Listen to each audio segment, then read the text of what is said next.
Pertamina tengah mengkaji secara internal, saudara, penghapusan Pertalite alias RON 90 ke BBM yang kadar oktannya lebih tinggi. Ini akan jadi informasi pertama di Kompas Bisnis pagi ini bersama saya Paskali Siswari, saudara. Nah, hasil kajian ini nantinya akan diusulkan ke pemerintah. Pertamina saat ini mengkaji pencampuran Pertalite dengan etanol 7% dan akan menghasilkan Pertamax Green dengan RON 92. Kajian ini masuk dalam program Langit Biru tahap 2. Jika kajian dan usulan ini akan menjadi program pemerintah, maka harganya akan langsung diatur pemerintah karena tetap akan ada mekanisme subsidi dan kompensasi. Kajian ini dilakukan untuk menghasilkan BBM yang lebih bersih dan bisa menurunkan emisi atau gas buang kotor. Program Langit Biru tahap 2 ini adalah merupakan hasil kajian internal kami. Ini belum ada keputusan apapun dari pemerintah. Tentu ini akan kami usulkan dan akan kami bahas lebih lanjut.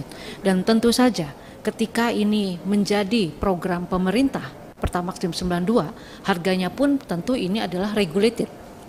Ya, tidak mungkin yang namanya JBKP harganya diserahkan ke pasar karena ada mekanisme subsidi atau kompensasi di dalamnya. Kami mengusulkan ini adalah karena itu lebih baik gitu ya. Kalau misalnya dengan harga yang sama tetapi masyarakat mendapatkan yang lebih baik dengan oktan number lebih baik sehingga itu untuk mesin juga lebih baik sekaligus emisinya juga menurun, why not? Itu jadi usulannya itu, tetapi kembali lagi supaya tidak jadi perdebatan di publik, saya ingin menjelaskan bahwa ini adalah hasil kajian internal kami. Kita akan bahas pagi ini soal kajian penggantian Pertalite ke BBM yang lebih hijau. Pagi ini bersama Direktur Eksekutif Energy Watch, Daimas Arangga. Halo, selamat pagi Mas Daimas. Selamat pagi juga Mbak Paskali, apa kabar? Baik Mas, kita bahas soal ini wacana kajian Pertamina untuk mengurangi Pertalite dan mengganti ke yang lebih hijau. Pertanyaannya, waktunya tepatkah kalau dilakukan dalam jangka waktu mungkin tahun ini? Iya, kita kembali lagi ya, bagaimana urgensi untuk menghapus Pertalite menjadi Pertamax. Yang pertama, saya mau lihat bagaimana nilai keekonomian Pertamax tentunya pasti lebih tinggi dibandingkan Pertalite, yang mana itu juga berpotensi akan menambah beban subsidi negara, Mbak Paskalis. Yang kedua, di sini kita juga perlu merujuk pada Kepmen ESDM nomor 37 terkait JBKP. Tadi sempat dibahas juga ya oleh Bu Nike, itu akan dikembalikan lagi. Pertamina hanya mengusulkan. Nah, itu juga bagian dari salah satu variabel yang perlu dipertimbangkan. Lalu yang ketiga terkait emisi. Saya rasa BBM dengan oktan number 90 itu sudah cukup sesuai dengan kondisi kendaraan yang ada di Indonesia, apalagi memang mayoritas memang pengguna motor yang mana kompresi mesinnya tidak begitu tinggi sehingga RON 90 dirasa sudah cukup. Begitu pula mobil-mobil yang memang beredar, masih cukup banyak mobil dengan cc antara 1000 sampai 1500 yang mana tidak membutuhkan bahan bakar dengan kebutuhan kompresi tinggi ya, seperti RON di atas 90. Mungkin 3 poin itu dulu.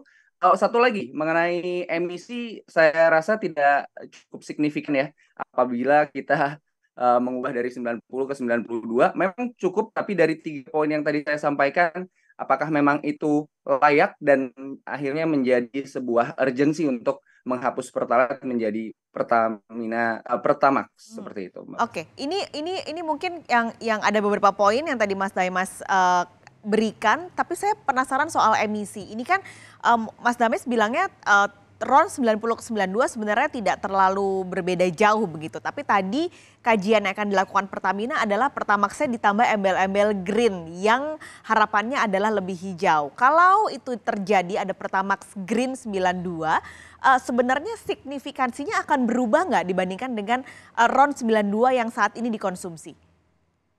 Signifikansinya hanya di sisi 7% dari bahan bakar fosil tersebut diganti menjadi basisnya bukan fosil, Mbak Paskalis. Namun emisi yang keluar seperti CO dan juga NOx itu masih cukup sama. Di sini selain berbicara emisi tadi ya, 7% ini juga akan kabarnya akan disuplai dari bioetanol yang memang diproduksi di dalam negeri. Mungkin ini akan menjadi sebuah gerakan untuk lebih hijau si bahan bakar yang memang kita pakai di sini. Namun sekali lagi ini bukan menjadi sebuah urgensi untuk menghapus Pertalite menjadi Pertamax Green atau Pertamax yang memang konvensional. Kalau tadi ada campuran etanol 7%, ada juga kemungkinan memakai salah satunya adalah bioetanol yang dibuat di dalam negeri.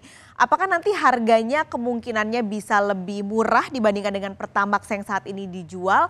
Dan kalau begitu apakah kalau nih misalnya nanti benar-benar disetujui oleh pemerintah akan diganti menjadi Pertamax, perlukah subsidi dari pemerintah untuk BBM baru itu? Iya, kita perlu melihat dari berbagai aspek ya. Di satu sisi memang itu akan mendukung seperti halnya diesel yang memang saat ini sudah sampai di 35% ya, campuran menggunakan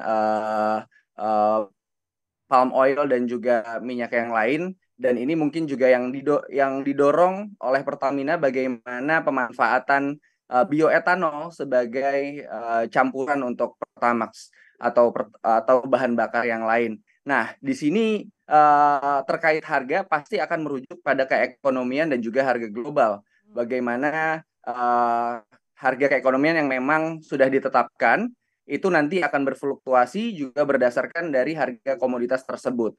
Kita perlu melihat tadi ketika misalnya Pertamax ini disubsidi menjadi JBKP, tentunya ini juga mekanisme penetapan harganya tidak hanya berhenti di Pertamina, namun ini menjadi bahan bakar jenis penugasan khusus yang memang menjadi tanggung jawab negara. Lagi-lagi kita kembali ke pertanyaan awal, apakah memang ini sebuah urgensi untuk memberikan Pertamax subsidi seperti Pertalite atau mungkin juga Pertalite-nya dihapuskan?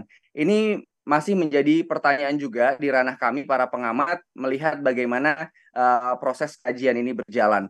Lalu satu sisi lagi kita kalau menimbang ya Pertalite saat ini sudah disubsidi, Pertamax itu mengikuti harga pasar. Apakah memang menjadi sebuah urgensi untuk mendorong Pertamax yang memang lebih hijau untuk disubsidi sebagai pengurang emisi. Seperti itu Mbak Paskalis. Oke, kembali bicara soal urgensi, sepertinya saat ini belum dibutuhkan, tapi kita kembali berandai-andai, Mas Daimas, kalau nanti memang ternyata diputuskan tidak ada lagi RON 90, apakah artinya SPBU swasta yang saat ini masih menjual RON 90 juga harus menghapus dari daftar jual mereka? Nah, untuk itu memang tidak ditetapkan ya, belum ada landasan yang mengharuskan penghapusan RON 90 saat ini. Jadi kalau misalnya memang itu pada praktiknya nanti diharuskan untuk menghapus peredaran bahan bakar RON 90, tentunya perlu ada Kepmen ataupun landasan regulasi yang mengharuskan seperti itu Mbak Paskalis. Dan juga tadi yang saya lihat latar belakangnya tidak hanya Indonesia tapi negara-negara lain dengan kondisi yang sama itu juga masih menggunakan RON 90. Melihat bagaimana di Indonesia penggunaan motor dengan cc 150 ke bawah yang memang tidak memerlukan kompresi tinggi dan juga mobil-mobil dengan cc 1500 ke bawah yang saat ini sangat banyak beredar, itu nampaknya tidak ada urgensi untuk menghapus BBM RON 90. Oke, karena tadi juga perbedaannya ternyata tidak terlalu signifikan ya Mas, emisinya untuk 90 dan 92. Betul, Mas Kalis. Oke, jadi kajian ini tentu membutuhkan benar-benar faktor-faktor yang mumpuni untuk bisa menghasilkan apakah nanti sudah tidak ada lagi RON 90 di Indonesia. Mas Daimas, terima kasih sudah berbagi pandangan pagi ini di Kompas Bisnis. Sehat selalu. Sehat selalu, terima kasih banyak Mbak Paskalis.